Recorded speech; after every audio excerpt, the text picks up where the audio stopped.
EPA, where have you been?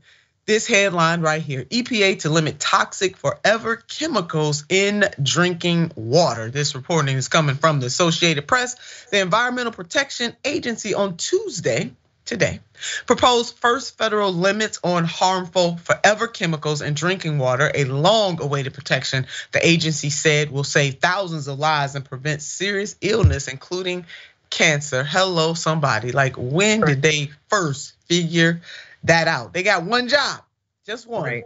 And they have been failing on that. Olay is like, yeah. Glad the EPA is finally seeing the chemicals in the water, but yet why did it take them so daggone long? Over many administrations, the EPA does have just one job. So the PFASs, AKA forever chemical uses in your nonstick frying pans, y'all need to throw them pans out, okay? Get you some steel, okay?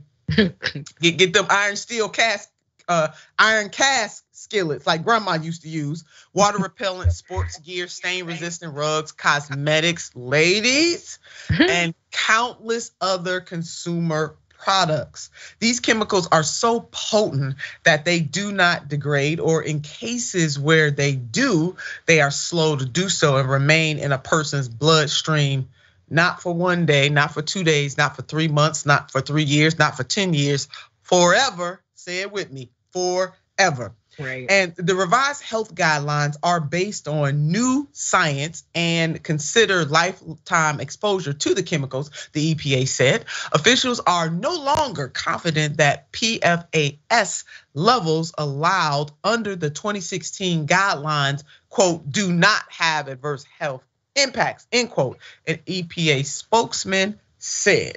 The plan would limit toxic PFAS chemicals to the lowest level that tests can detect. PFAS, or polyfluorinated substances, are a group of compounds that are widespread, dangerous, and expensive to remove from water. They don't degrade in the environment and are linked to broad range of health issues, including low birth rate and kidney cancer. So it's really good to see the EPA following the science on this matter. But again, what took them so long? Right, the science is clear. It said it.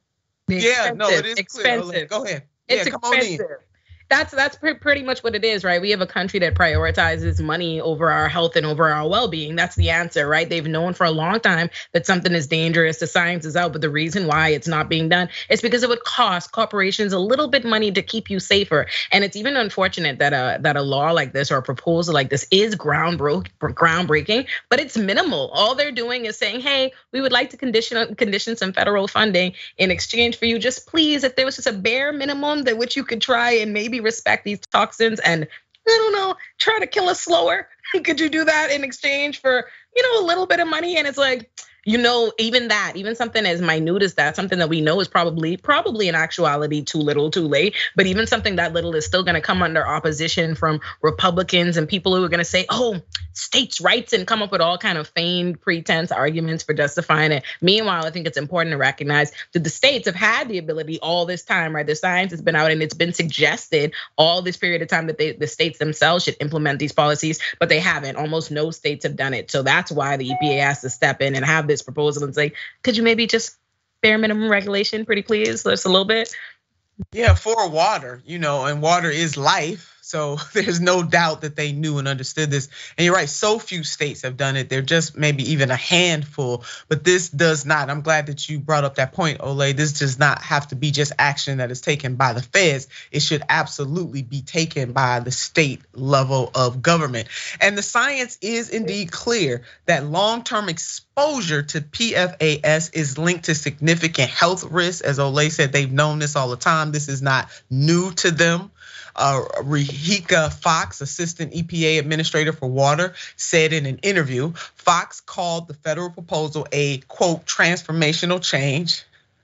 Yeah, for improving the safety of drinking water in the United States. The agency estimates the rule could reduce PFAS PFAS exposure for nearly 100 million Americans. Now, granted, there are 300 million and some change of us in this country. Decreasing rates of cancer, heart attacks, and birth complications. This is good for society overall. It's good for the individual. It's good for communities. It is good because when people are healthy, that is in fact good. EPA, okay, we're gonna give you a half a pat on the back.